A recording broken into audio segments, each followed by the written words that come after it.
बिस्मिल्लाहिर्रहमानिर्रहीम। अस्सलाम वालेकुम। उम्मीद है आप सब लोग खैर आफियत से होंगे।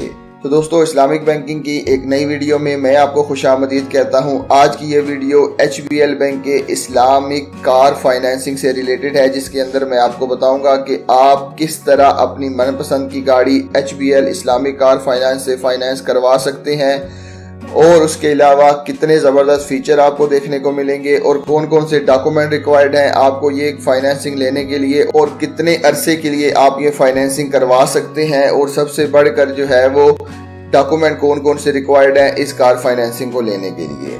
तो हम वीडियो की डिटेल की तरफ चलते हैं, लेकिन उससे पहले अगर आपने चैनल को सब्सक्राइब नहीं किया तो सब्सक्राइब कर लें, बेल का आइकन प्रेस कर लें ताकि आने वाली हर नई वीडियो का नोटिफिकेशन आपको मिलता रहे। तो चले वीडियो की डिटेल की तरफ चलते हैं।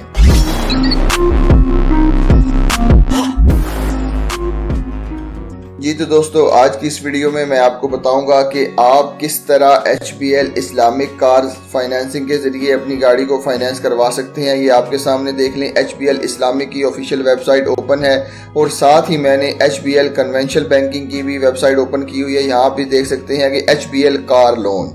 कन्वेंशनल बैंकिंग हमेशा आपको कार लोन देता है जिसके जरिए आपसे वो सूद चार्ज करता है और आपको सूद देना पड़ता है, जबकि इस्लामिक बैंकिंग जो है वो कार फाइनेंसिंग करता है, उसके ज़रिए मुशारका बेस्ड कार फाइनेंसिंग की जाती है। सबसे पहले मैं आपको इसका ओवरव्यू देता चलूँ कि HBL इस्लामिक कार फाइनेंसिंग मुशारका बेस्ड फैसिलिटी है, जिसके अंदर आप एक रेंटल एग्रीमेंट के अंदर बैंक के साथ एंटर होंगे और आपको रेंटल एग्रीमेंट के जरिए इस कार को फाइनेंस किया जाएगा।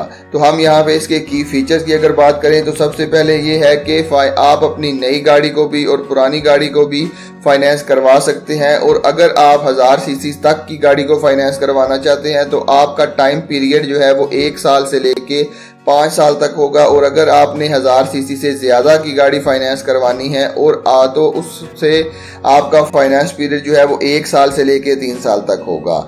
उसके बाद जो है वो तकाफुल भी की आपकी गाड़ी की जो है वो तकाफुल भी की जाएगी। जब आपकी गाड़ी को आपको डिलीवर कर दिया जाएगा उसके बाद ही आपकी रेंट्स की अमाउंट जो है वो स्टार्ट होगी। उससे पहले जितने भी प्रोसेसिंग के अंदर टाइम लगेगा उसके अंदर आपको किसी किस्म का भी गाड़ी का रेंट पे नहीं करना पड़ेगा।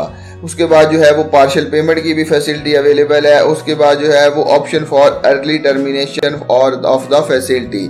फॉर एग्जांपल, अगर आपने 5 साल का एग्रीमेंट किया है और आप चाहते हैं कि आप 2 साल के अंदर या 3 साल के अंदर इस कार को कंप्लीटली ओन कर लें, तो आपको ये भी फैसिलिटी दी जाती है कि आप तमाम की तमाम अमाउंट पे करके कार को अपने नाम पे जल्दी करवा सकते हैं। तो अब हम अगर क्राइटेरिया की बात करें तो सबसे पहले मैं आपको सैलरीड पर्सन का क्राइटेरिया बता देता हूं कि आपको सबसे पहले तो ये है कि पाकिस्तानी सिटीजन होना आपके लिए लाजमी है। आपकी कम से कम एज जो है वो 22 साल से लेके मैक्सिमम एज जो है वो 59 ईयर तक होनी चाहिए। फॉर रेडी और यूज्ड कार अगर आपने लेनी है तो तब आपकी एज जो है वो 22 साल से लेके 60 साल तक की होनी चाहिए, और आपकी मिनिमम मंथली इनकम जो है वो 20,000 होनी चाहिए। ये HBL की ऑफिशियल वेबसाइट है और उसके ऊपर जो डिटेल दी हुई है वही मैं आपके साथ शेयर कर रहा हूँ। उसके बाद अगर हम सेल्फ एम्प्लॉयड की बात करें तो तब जो है वो आपको भी पाकिस्तान का सिटीजन होना लाजमी है, और उसके बाद आपकी एज जो है वो 22 साल से लेके 69 ईयर तक होनी चाहिए। अगर आप सैलरीड पर्सन है तो आपकी एज 59 ईयर तक होनी चाहिए, और अगर आप सेल्फ एम्प्लॉयड पर्सन है तो आपकी एज 69 ईयर तक हो सकती है। अगर आपने यूज्ड कार लेनी है तो फिर आपकी एज जो है वो 22 साल से लेके 70 साल तक हो सकती है। इसके दरमियान में आप कोई भी गाड़ी निकलवा सकते हैं और आपकी मंथली इनकम 25,000 तक होगी, तो आप ये फैसिलिटी अवेल कर सकते हैं। तो आप इस कार फाइनेंसिंग के लिए अप्लाई किस तरह कर सकते हैं? अगर आप सैलरीड पर्सन है तो आपको अपने CNIC की कॉपी चाहिए होगी जो कि वैलिड होना चाहिए। उसके बाद आपकी 2 रिसेंट पासपोर्ट फोटोग्राफ चाहिए होंगी और आपकी सैलरी स्लिप चाहिए होगी, और उसके अलावा जो भी डॉक्यूमेंट बैंक आपसे रिक्वायर्ड करेगा आपको वो देने होंगे। उसके बाद अगर आप सेल्फ एम्प्लॉयड है तो सबसे पहले आपके CNIC की वैलिड कॉपी चाहिए होगी, 2 रिसेंट फोटोग्राफ चाहिए होंगी, और bank statement for last 6 month आपकी चाहिए होगा। और उसके बाद आपके प्रूफ ऑफ बिजनेस चाहिए होगा जिसके अंदर आपका NTN नंबर आ जाता है, आपका लेटर हेड आ जाता है, या आपके चैम्बर ऑफ कॉमर्स का सर्टिफिकेट आ जाता है। और उसके बाद जो भी डॉक्यूमेंट बैंक रिक्वायर्ड करेगा आपको वो डॉक्यूमेंट देने होंगे। उसके बाद मैं आपको लिए चलता हूं आपका कार के कैलकुलेटर की तरफ, जहां पे मैं आपको बताऊंगा कि अगर आपने जो भी गाड़ी बुक करनी हो, जो भी गाड़ी आपने लेनी हो, तो उसकी आप खुद इंस्टॉलमेंट कैलकुलेट कर सकते हैं। तो सबसे पहले आपने यहाँ पे लिख लेना है कि आपकी कस्टमर टाइप क्या है, आपके यानी कि सैलरी एग्जिस्टिंग कस्टमर है, न्यू कस्टमर है या आपके रिपीट कस्टमर है। आपने जो भी है वो यहाँ पे लिख लेना है। उसके बाद आपने बुकिंग टाइप अपनी करनी है, एडवांस बुकिंग करनी है या रेडी बुकिंग करनी है।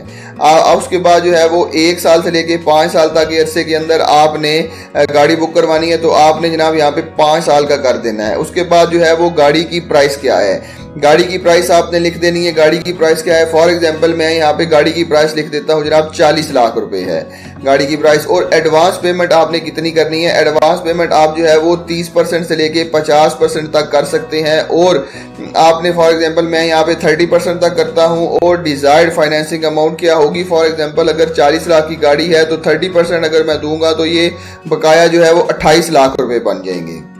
28 लाख रुपए अगर 5 साल की किस्तें करें तो ये तकरीबन जो है वो 66,000 हमारी मंथली किस्त बनती है। ये मैंने आपको डिटेल कैलकुलेट करके दिखाया हुआ है कि आप किस तरह जो है वो आप ये देख लें। यहाँ पे आपकी रेंट अमाउंट है, उसके बाद आपकी यूनिट प्राइस है, ये टोटल एग्रीमेंट आपकी अमाउंट 66,000 हो जाएगी। उसके बाद आपको जो तकाफुल की अमाउंट है वो 5,700 है। ये टोटल अमाउंट मिला के जो है वो 72,000 आपकी कार की इंस्टॉलमेंट की अमाउंट बन जाती है 1 महीने के लिए। अब जो सबसे इंपॉर्टेंट थिंग इस वीडियो की ये है कि ये एग्रीमेंट किस बेस के ऊपर काम करता है, ये इस्लामिक है या कन्वेंशनल है। तो अब मैं आपको यहाँ पे गाइडिंग प्रिंसिपल के ऊपर लिए चलता हूँ। तो आप देख सकते हैं कि HBL Islamic car financing is based on the concept of diminishing मुशारका।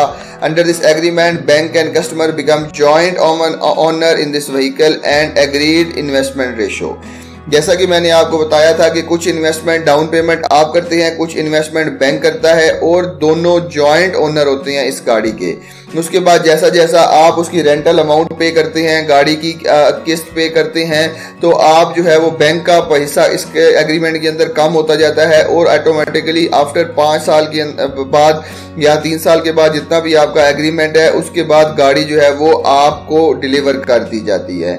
ये बेसिकली डिमिनिशिंग मुशारका जो कि इस्लामिक मोड ऑफ फाइनेंसिंग है उस बेस के ऊपर काम करता है। और आप कन्वेंशनल बैंकिंग के जरिए जो गाड़ी निकलवाते हैं उसका तरीकेकार और है, जो इस्लामिक मोड ऑफ फाइनेंसिंग के जरिए गाड़ी निकलवाते हैं उसका तरीकेकार और है। वो डिमिनिशिंग मुशारका के ऊपर काम करता है, रेंटल एग्रीमेंट के ऊपर काम करता है, जबकि कन्वेंशनल बैंकिंग जो है वो सिर्फ आपको लोन प्रोवाइड करता है। आप उससे गाड़ी ले और उसके ऊपर आपको fixed amount of interest charge की जाती है। तो ये बेसिकली डिफरेंस है कन्वेंशनल बैंकिंग की कार फाइनेंसिंग के अंदर और इस्लामिक बैंकिंग की कार फाइनेंसिंग के अंदर।